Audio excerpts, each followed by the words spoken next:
Hello and welcome again to Conscious TV. I'm Iain McNay and my guest today is Sophy Banks. Hi Sophie. Hi. And we're going to talk today about the transition movement. And the transition movement has been going in England now for a few years. We'll find out a lot more about it. And it's about the change of the outside and also the change of the inside. So I'm just going to explain to start with. I wasn't very aware of the transition movement. And I went about 3 years ago to watch one of the premieres of a film called The Age of Stupid, which is very much about what we're doing with the planet and how we're living beyond our resources. And I enjoyed the film, and I very much liked the way it was all put together in terms of it was individual donations, how they financed the film. Then afterwards there was a discussion with the audience, and everyone was saying, yes, we must get the government to change, them to do this. It was all about the outside, and I left there thinking, it's not as simple as that. If there isn't change on the inside, the change on the outside has no roots. It'll wither and die. And I researched the internet recently, putting in transition movement, inner and outer, and I found that's how I found Sophie. So that's how you arrived here on the couch at Conscious TV. Yep. But let's start finding out a little bit more about you as a person and your journey, Sophie. And one of the things that you said to me on the phone when we talked was that when you were a kid, you were quite mystified, and you used to ask yourself why the world is the way it is. Yeah. So I guess for me growing up, there was this kind of mismatch between one kind of layer of reality of what was happening in my family and another layer. So we had a family that in many ways was very successful. You know, very loving parents, people that are good people, people that had had their own difficulties in their families, really determined not to pass any of that on to their children. And to some extent they didn't, and in some ways they did. So, you know, in some ways my life as a child was really quite difficult in that family. Challenging, painful, frightening. And yet, you know, I've been on a big journey with my parents to understand that much more as an adult, you know, and I can see that it was the last thing that they wanted to have happen, absolutely. So somehow there was this kind of mismatch between their intention, you know, the love that they had for each other, the love they had for us, and my experience as a child in that system. And it was very mystifying, it was very confusing to live with that. I think it is as a young child, because you have your instinctive feelings and then you see things happening on the outside, and with people close to you like your parents don't quite match up with your feelings, and it is very confusing. Yeah, really. And you know, it took me until adulthood and you know, quite a long journey to really make sense of it. You know, even as a child I was trying to figure out my mum and figure out her relationship with her mum that had been difficult. You know, and then as adults, speaking to my brother and sister, you know, starting to put the pieces together much more, and all three of us ended up doing some kind of therapy training. You know, it's funny. So there was already this drive in you to understand things at a deeper level. Yeah, from very early, to try and make sense of the world. And that piece of it in particular, why is the world the way it is? And particularly, why do we make things that we really don't intend? How does that happen? Yeah. So you went to university? I did. And what did you study there? I studied engineering science. You know, part of my sort of family's belief system was to have a vocational qualification and very strong on sciences. And I loved science. I loved maths and science, and I loved making things. You know, my favourite thing to do as a kid was to make aeroplanes with my dad. So, you know, to be able to go into a world where I thought I'd be designing and building and making things was very exciting. So I did that for some time. I didn't last very long, and in that process of going into the kind of industrial world, I really woke up to a lot of much more kind of social yes, I suppose the social aspects of how our world is. So I went from, you know, a girls' school into, I was sponsored by Pilkington's at university, so I spent a year in the factories making glass up in St Helens in the north of England, so it's quite a culture shock. And by the end of university, I was quite a consciousness-raised feminist, you know, in the early 80s, when feminism really was at its heyday. And I found it increasingly difficult to stay in that world. You know, there were women who I knew as engineers who did make it, and I realised after some time it really wasn't for me to be working in British industry, in factories. Right. So I moved into teaching, started teaching women returners. I taught digital electronics. And then as PCs, it was the days when PCs were just starting to be developed, and I just learnt how to work a computer and started to teach computer applications. And what was happening with your inner process during this time? I think most of my inner process was going on in my football team, actually. So I was with a group of women playing football in Hackney. Who was, most of the team were out lesbians, in fact, and we were very political in the way that we played. Yeah. So we had the most 1980s equal opportunities, you know, challenge, all the oppressions kind of constitution. And I think that was a fantastic experience for me of living, you know, very politically committed kind of way of doing something, but also having a really, really good time while we did it. So we had great fun playing football, and also, you know, making a team and making a club that welcomed everybody and was very aware of issues like racism and class and difference. So I learnt such a lot from that experience, and came to understand much more about, you know, about these big systems of how we make life difficult for each other, or how, you know, we don't manage to bridge our differences in a healthy way. So yeah, I guess I had a kind of social education in that. Yeah. And when did you start to really feel strongly about the environment, that something wasn't quite right there? I guess there's another thread that kind of runs from my teenage years. So we used to go to the Lake District. My mother was a keen walker. My dad used to sail. And so from both of them, I got a love of the countryside and, you know, enough skill to be able to, by the time I was in my 20s, you know, walk on my own in the mountains in the Lake District, camp out. And after, I guess, from the experience of my childhood, there was a thread in me that was looking for places where I could really connect with life and feel safe. So I grew up with a lot of fear. And nature was a place that I really found that, you know, being on my own in nature was somewhere that I could really feel that connection with life. That at that time I still was finding difficult when I was, you know, with other people, but, you know, increasingly less with my football team. But yes. So that kind of thread, I think, was strengthening all the way through that period, my 20s, teenage years, 30s. Yeah. And then you did a training in psychotherapy? I did, yes. At some point I realised computers wasn't it for me. I gave up my job. It took me a while to find my way out of that, so I was very inward for a number of years and ended up doing a psychosynthesis training. So it's a kind of humanistic psychotherapy, but also that has a transpersonal element. So it very much asks the question about potential. What are we that's more than, you know, our thoughts, our feelings, our bodies, our pathology, you know, what's the human spirit, and, you know, this sense of something greater than the individual that I really loved and was very interested in by that time. And what did you start to find out about your greater potential and what you really are? Yeah, I guess I was increasingly finding a sense of myself as somebody, you know, who was loving rather than problematic. Somebody who wanted to live in joy and connection, and that was the kind of nature of my being, I guess. Yes. And that when I was doing those things, I felt at peace, and I felt in that kind of sense of flow and ease with life and with others and with myself.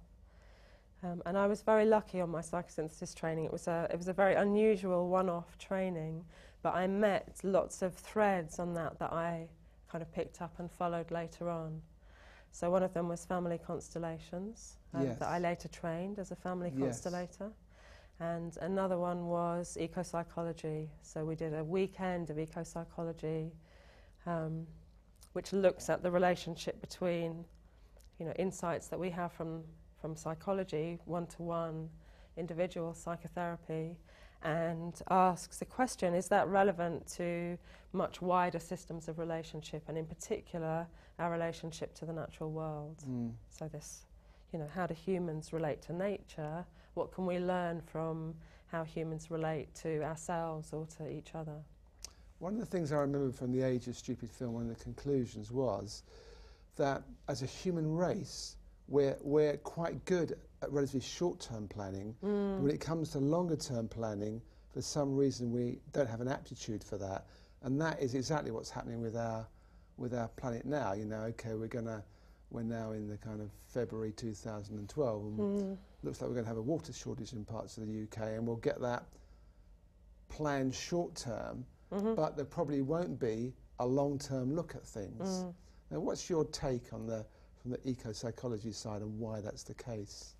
Yeah, I mean, I wouldn't say it's something about the human race. I'd say it's something about our culture, isn't it? So, we know that there have been... the Western culture, and probably not only Western culture, but there have been human cultures that, would consider each of their decisions with that time perspective of the effect on 7 generations. And again, there's something about how we've designed our kind of political system that makes it really difficult for politicians to do that, because they're always thinking of how to get re-elected in 4 or 5 years. And, we've designed a system that makes it very difficult for anybody to take care of the long term, isn't it? So businesses find it really difficult to sacrifice short-term profits for a kind of long-term strategy of well-being for their resources. Our politicians find it hard to take long-term decisions. Our media doesn't really support us to do that. So it's, we have a system that somehow makes it hard.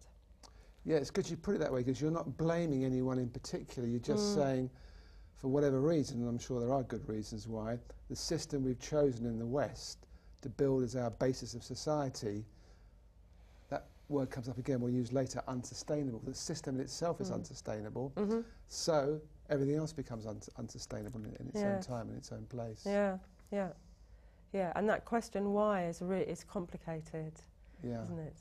There aren't simple answers, but I think there are things that point us to I think there's lots of pieces of a jigsaw puzzle, and it's possible to assemble a jigsaw puzzle that kind of makes sense. Well, let's try and start to do that now. So if we just keep your thread, you've got the eco-psychology you've learnt about, and you mentioned family constellations, and I know I did one once many years ago, and that works energetically in terms it shows you where there's things that you don't necessarily see about your life and your relationship with people close to you.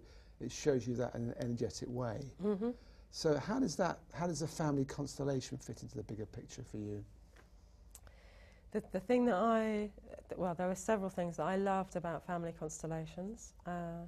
One is that it takes the focus off the individual and it sees us as part of a web of relationships, just like you're saying.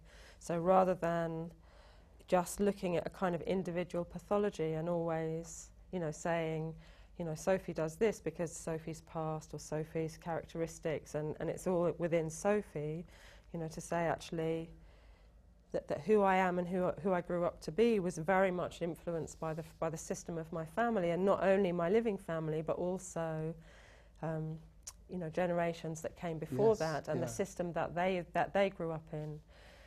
So there's something about it being systemic, and I think it's something that corrects a distortion that we have in our culture, that our tendency is to try to know truth by specialising, and specialising and cutting things apart and looking at smaller and smaller pieces of the system, isn't it? And that's part of what we need. It's part of our, as well as the short-term thinking, is this kind of incredible specialist thinking, and actually we've lost sight of whole systems thinking.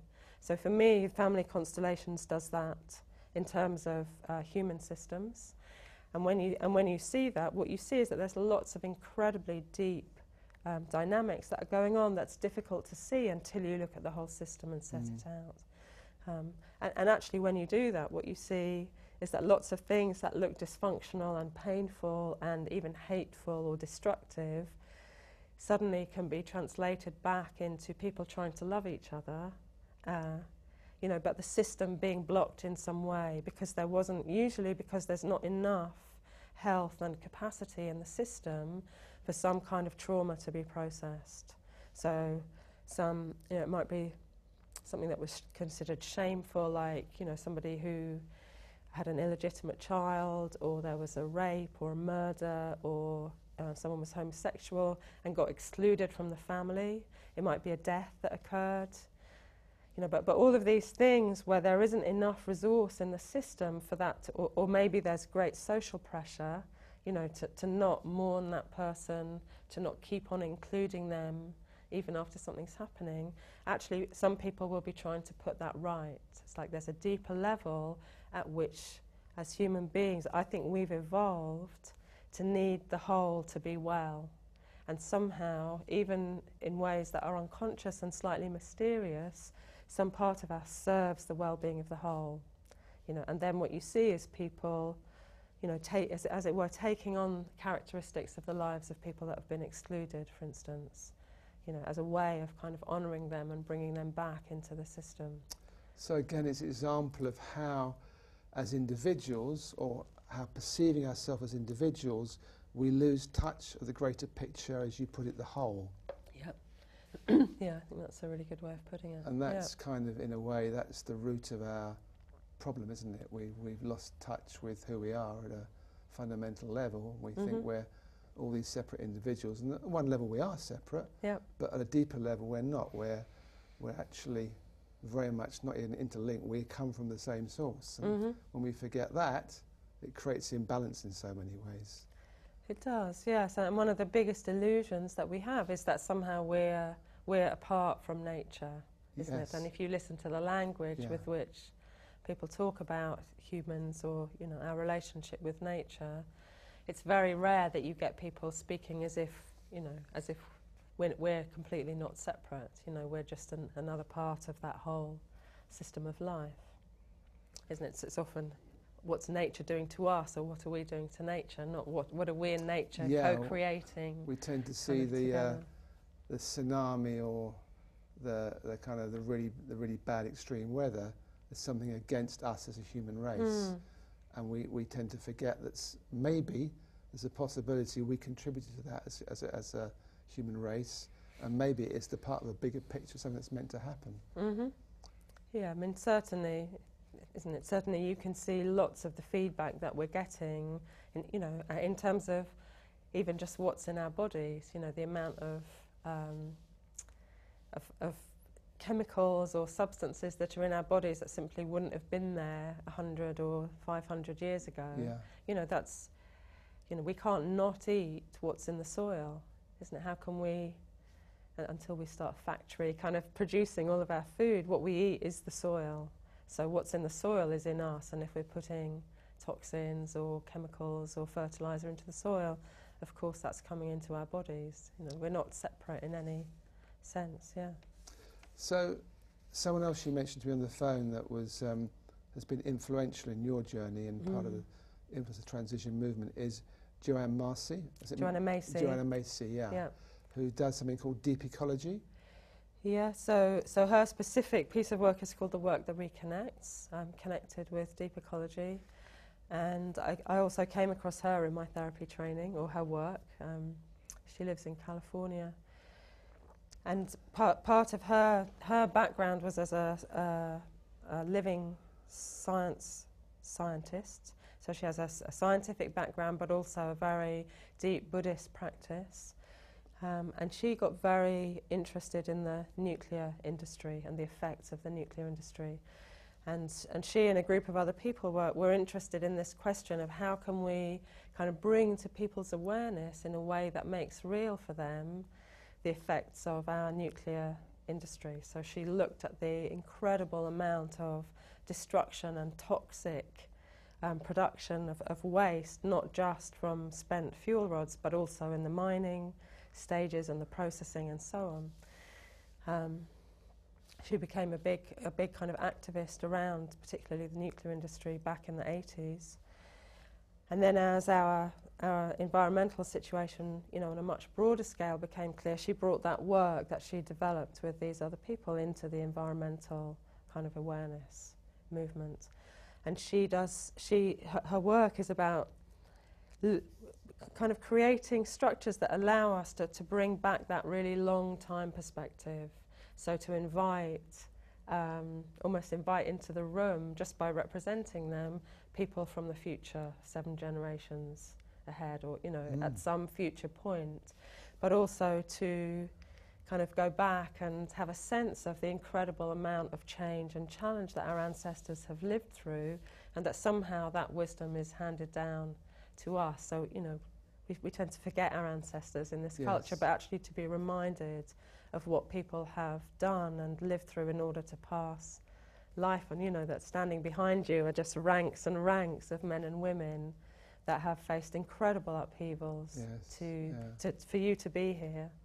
And their experiences contributed very much to our experience. Exactly, and our experience contributes to the future generations. To the future generations, that's right. And then the other thing is to kind of widen our perspective from just humans. So somehow to find a way of including the perspective of non-humans in the room, so we develop much more of a sense of ourselves as part of a connected web, not just as human beings with human interests, but us as part of the web of life, co-creating, what happens on our planet. So if we bring in now more what the transition movement is, just explain how that sits in terms of what we talked about and the big picture again. Okay. So the thing that was the kind of wake-up moment for Rob Hopkins, who founded the transition movement together with others, was finding out about peak oil. So, he knew about climate change, he knew a lot about our environmental kind of resource and so when you say peak oil, you mean it's going to run out at some point? I mean that we're probably around about now or in the next few years at the absolute maximum of global oil production. Yes. So it's not that we're nearly running out, we're probably about halfway. Okay. But what we've burnt is all the really nice, easy to get at stuff. So whereas, 100 years ago you could drill a hole in the desert in America or somewhere, and oil would spurt out. You didn't have to do anything to collect it other than gather it up and transport it. Now, we have to invest about a barrel of oil for every 5 or 6 that we get back. So we've got a diminishing return on the energy we put in, and like you say, we're on the down curve of oil production. Even with new finds, we're not finding anything that matches the amount that we're consuming. And that's has huge consequences for our way of living, absolutely massive. As well as climate change, which is the other kind of big, immediate thing, like the Age of Stupid points out, that threatens basically the future of human existence in the way it is at the moment on this planet. Now, if we take the average person, I know it's difficult to say the average person, but let's say the majority of people in the West, somehow, some will be in denial of climate change. Probably the majority will say there's something in it. They'll all agree with you that oil's going to run out at some point. But most of them, because it's so far away in their minds, it's very difficult for them to see it as something practical that they have to make any personal change in their life. Okay, if the price goes shooting up, they'll complain and they might use a bit less, the car a bit less, go on the train a bit more, walk or bicycle or whatever. But it still doesn't really affect them. Why is that? I think at the moment it is really affecting people, and I think what we're seeing is the final stages of a financial system based on economic growth. And you know, if you look at the relationship between economic growth and energy use, they're absolutely linked. So no civilization has ever managed to create sustained economic growth without increased energy use. And you know, a big question I think at the moment is whether we'll ever get back to, you know, a system of global growth of anything meaningful. So at the moment, China and India have tremendous economic growth. In the West, in the States, you know, it's very difficult for governments, however much they tweak the economy or, you know, try all the things they've tried before, to get back to it. And it may be that we still have another period of economic growth. You know, we're really doing everything we can to get that system to go. But a good question, I think, is whether what we're seeing with the financial sector, partly it's created from within the financial sector, but partly, probably it's created, or at least that the balloon is burst, if you like, by oil price spikes. You know, so we've seen 2 really big oil price spikes. If it's not my special field, but that's what I've understood. You know, and when that happens, it has a huge impact on slowing down the world economy. The economy shrinks, the oil price falls again, which is where we are at the moment, and then we can get a little bit more economic growth. But why don't we change as people? Sorry. So part of what's missing, I think, is just for the dots to be joined up, for people to understand that what's happening, why we're getting job losses and so on, is connected with oil resources. And then, you know, at an individual level, all of us have got a story about our culture, about civilization, about how we are as people, that we're very attached to, aren't we? And I think one of the challenges, I mean, there's many challenges, and maybe we'll explore a few of them. One of the things that you could say peak oil means is that this story about our civilization that's come down from the generations, that every generation as a whole had it better than their parents. You know, it's true for me, it's true for my parents, and so on, back many, many generations. And that whole story in terms of material well-being is going to change, is in the process of changing. That's not a small thing, you know, that's a huge change in direction for a whole civilization. And that's a big process that we're going to need to go through to get our heads around that. So tell me more about how you see that change. So it's a big picture. One way into it is to say we've made a culture now that's very focused on the outer, isn't it? Economic growth. You know, I think you could look at the way that our society is organised and say almost everything is put secondary to getting our economy to grow. So the well-being of children, of mothers, you know, family life gets sacrificed so that people can get to work and fit the needs of business. We spend all of our time trying to get what we need by buying stuff, isn't it? Our whole consumer culture, and we're very much sold the idea that in order to be happy, we need another material thing, whether it's a car or an iPod or a bigger house or a holiday or whatever it is. You know, if we look at the research, what we can see is that all of that increase in material consumption hasn't made us happier, you know, isn't it, for the last 50 years. And I can see that with kids. You know, you look at kids today, and like, I was born 46, so it's just after the war, and I can't say I had a bad childhood because I had a very stable childhood. My parents did very well, but we didn't have much materially. And I don't think we were any more unhappy than the kids today who have a lot materially. And that seems to me one of the fundamental things that we haven't, and I include myself in this, of course, we haven't quite got as a human race yet, or the Western part of the human race, that having more on the outside doesn't equate to feeling better on the inside.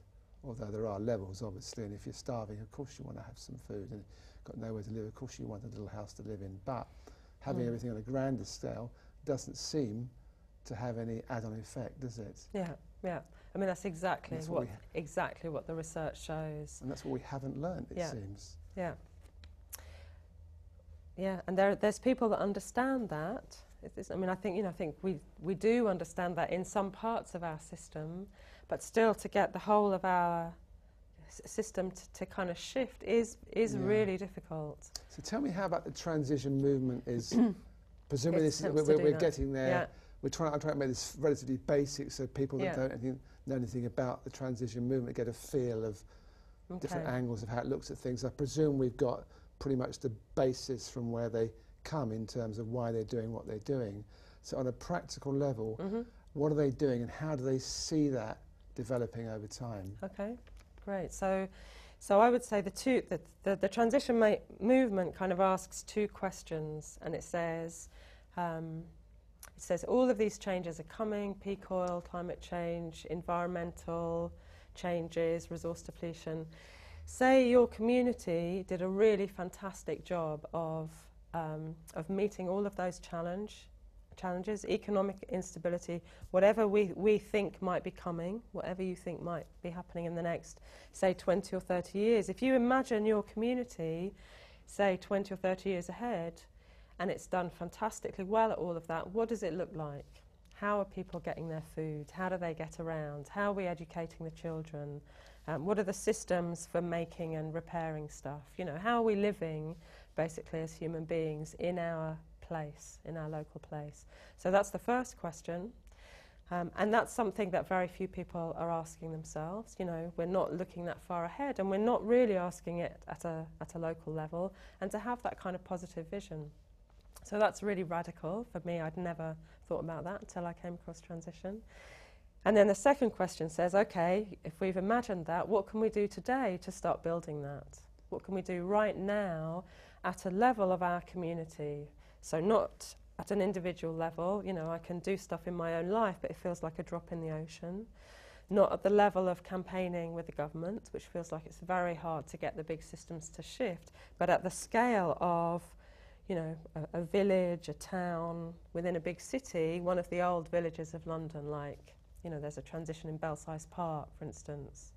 And those two questions have really appealed to a lot of people around the world, because it makes a level of scale where you feel like you're having an effect. It's a lot of fun to get together with other people who live locally, and it's a really positive, practical, let's get on with it kind of a thing to do. And I know from what you were telling me before we started recording that you've also been very much involved with an inner group as well. It was originally called the Heart and Soul, and now called the Inner Transition Group, which is an eco-psychology group, which is part of the transition movement. But you're also looking with people about the inner changes that are happening at the same time as their outer changes are happening, and how the two are linked.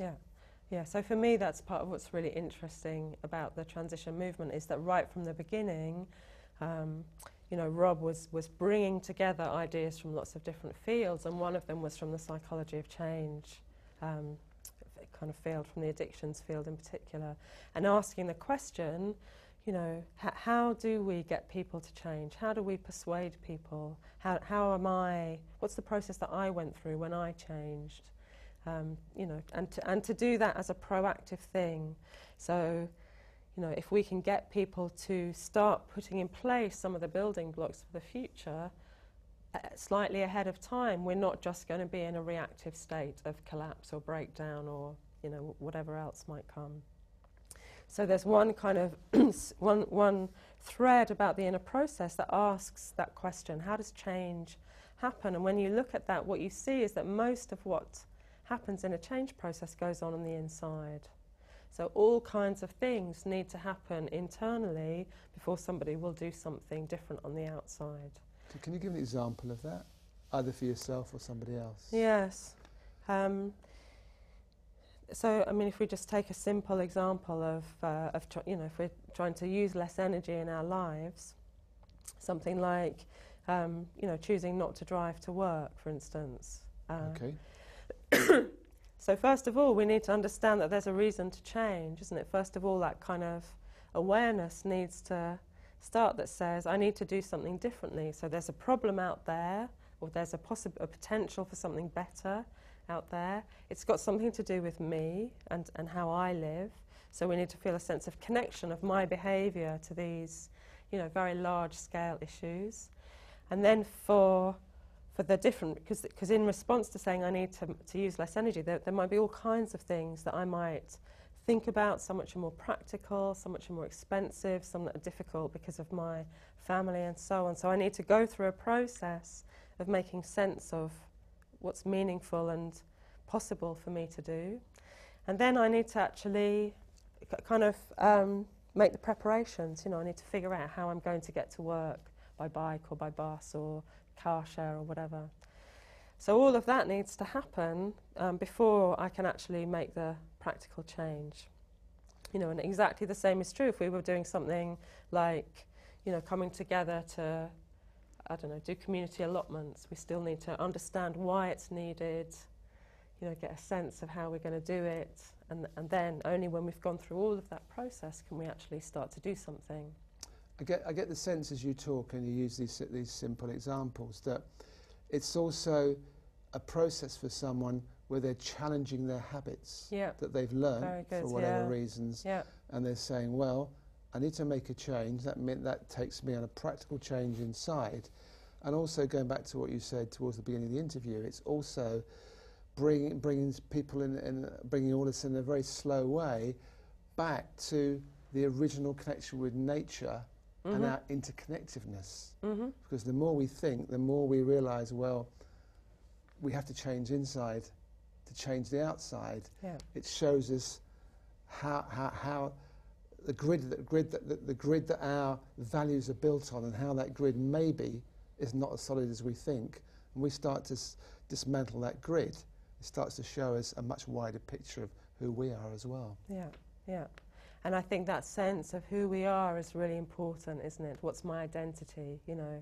And what many people have found when they embark on, you know, transition or whatever their process is of waking up to things like climate change, is that in some way, you know, that change process means that they do become, you know, a different person, or that their identity changes, and that itself can be really difficult. You know, do you get on with your friends who still see things in the old way? You know, and I've heard many people who felt really isolated. You know, maybe they're the only one at work, or, you know, within their family, they feel this tremendous importance and urgency about living in a way that's respectful of the planet and our limited resources. And their kids, you know, who are caught in a very different system at school, for instance, don't get it at all. You know, so I sometimes talk about this time of transition. It's like we have these two systems that are going in opposite directions. You know, we have a system that's still trying to get more growth, more material consumption, sell us more stuff, you know, with good intentions for jobs and for healthy economy, because we think that's what we need. And another system that's saying we need to put the brakes on, we need to slow down. And actually living in transition means you've got a foot on both conveyor belts, if you like. And there's a psychological stress in inhabiting those two worldviews at the same time.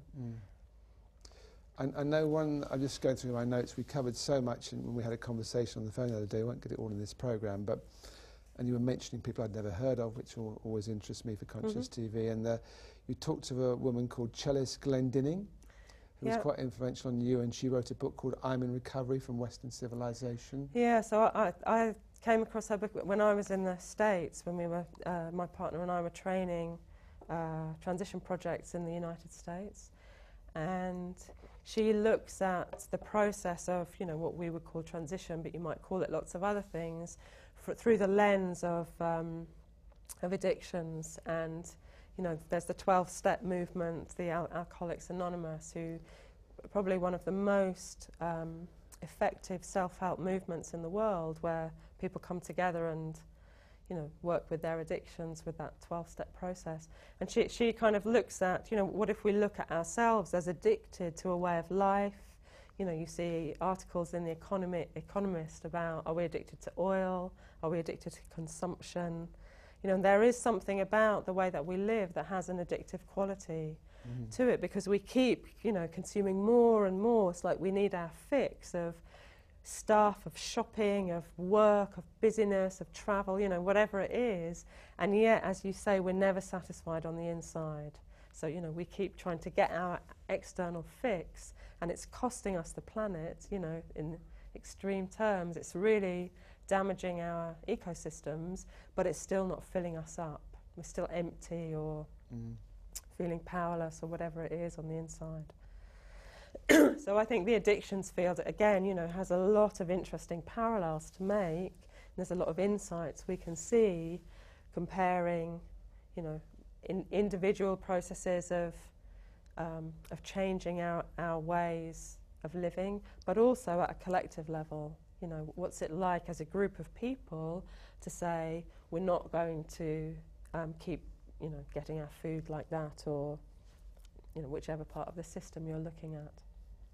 Yeah, you also mentioned to me on the phone we were talking about collective trauma, which I thought is another maybe piece of the puzzle somehow. Where, and I think we're all in some way traumatised. Obviously, trauma is a little bit of the sort of in word in terms of psychotherapy these days. But it seems that everyone has a degree of trauma. It's just some people have more extreme trauma than others. But as a human race, somewhere we are traumatised in itself, I think.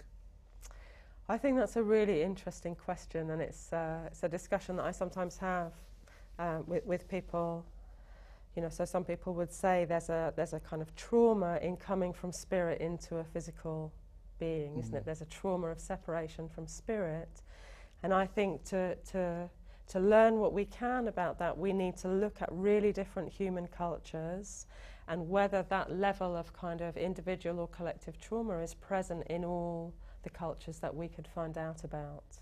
And what I suspect, and you know, from the reading that I've done, and some people that I've met that have, you know, been born and brought up in still intact, healthy tribal culture, I think there's a degree of traumatizing that we have in our culture that isn't pervasive, that isn't there in all kinds of human culture. Okay. And we really need to not assume that the characteristics of nearly everybody in our culture are the characteristics in every culture. That's a really dangerous assumption, isn't it? Because if you say there's something systemically kind of problematic about our culture, we need to look for the healthy examples outside of ourselves. And I guess it comes down to losing.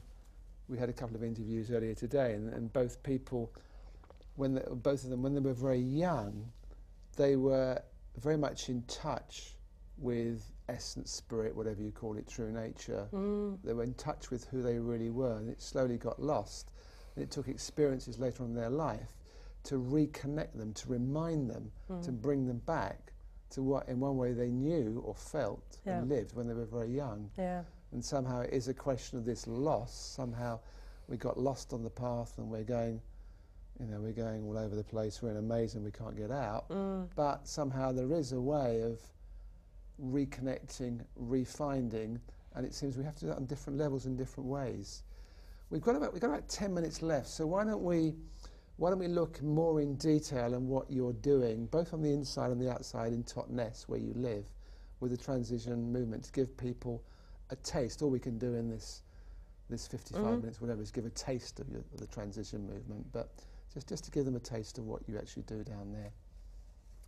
So the kind of form that the transition project took in Totnes was, after an initial period of the two people who founded it showing films and giving talks and kind of inviting people to be part of this project, we formed into working groups. So that was part of the original kind of structure, if you like. There would be a group that was looking at food, a group looking at built environment, a group looking at energy, and you know, the inner transition group, the heart and soul group as it was then, came into being in response to the kind of, you know, the call to the project.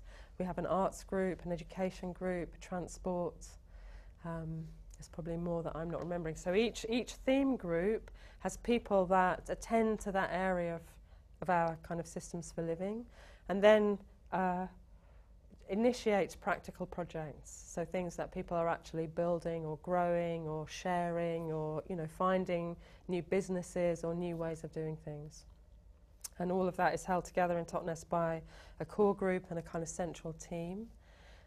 Most of what happens is done with voluntary effort. So, you know, it's a incredible kind of gift of people's energy, what happens in transition. And I think people also get a tremendous amount from it, of feeling connected with like-minded people and seeing things that really make a difference to their lives and the lives of other people. And do you find you're quite harmonious, because you're obviously bringing in people from different backgrounds and different experience, different traumas, whatever. Do you find that there's times there's difficulty and you have to really sit down and work things out on a personal level, or does it flow reasonably well? I think on the whole in Totnes we've been really lucky, and many groups have done amazing things with a lot of goodwill and without any difficulties. There have been some times when the dynamics have been difficult, and I think any time that you bring a group of people together, one of the biggest challenges is going to be, how do we work together, isn't it? How do we negotiate our differences in what we see as the priorities, or the way we want to do things, or how we like to have meetings, or that you like to do things and I like to feel things, or all of these differences need to be negotiated. Yeah. So I would say that technology of working together, how do we come together as groups and follow through on our shared vision by creating good group practice, good structure, good relationships, all of that is an absolutely vital technology, if you like, for transition and for whatever else we do. Yeah. And is it growing? Are you getting more people involved as the time goes on? In Totnes we've had some projects that have attracted a lot of funding, and that's enabled us to reach much more widely into the community, and bring in people who aren't so much naturally attracted to the kind of project that we are.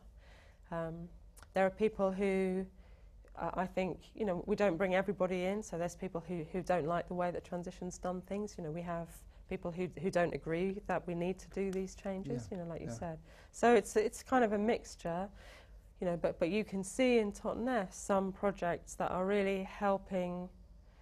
I think the amount of awareness raising we've done, is if you ask a group of people in Totnes if they know about peak oil, people really do. And in a way, for me, that's our biggest success, is that people understand the world and the future differently. Because then they don't need to be in a transition group. They can make their own decisions, but based on a kind of reality that's accurate, rather than this perception that we're still fed that economic growth is going to be the answer to our problems. So what you're saying is that people's mindsets are changing, and then because they change, they're living their lives obviously in a different way. I think so. Yeah. To some extent, isn't it? And still, that other conveyor belt, if you like, that other system, is still going as fast as it can in the other direction. And many people are very entangled, isn't it? And supported by and dependent on that system.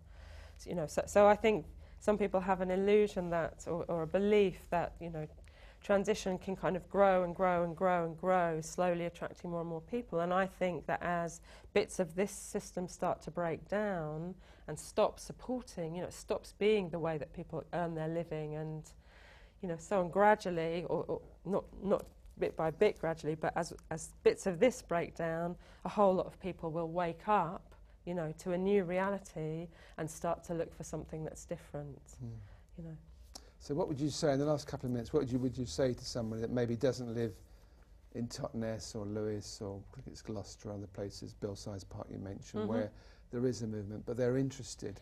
What would you say might be a starting point for them personally? The best place to start is to go onto the Transition Network website, which is transitionnetwork.org. And on that there's a map that shows all the contacts that we have. So you may find that there's somebody near you, even if there's not a project visible. And you can also start to download the primer, which is free. And that gives you all the kind of basic steps if you want to get something going in your project. So that's a really good kind of way to get going. There's also 2 books out. The Transition Handbook and the Transition Companion has just come out, which is the most up-to-date version of the transition project in this global experiment that we're part of. Okay, good. Well, I appreciate you coming in and talking to us here at Conscious TV. Iain. Thank you, it's a pleasure. Good luck with it all. Thank you. And thank you everyone for watching, and I hope we see you again soon. Goodbye.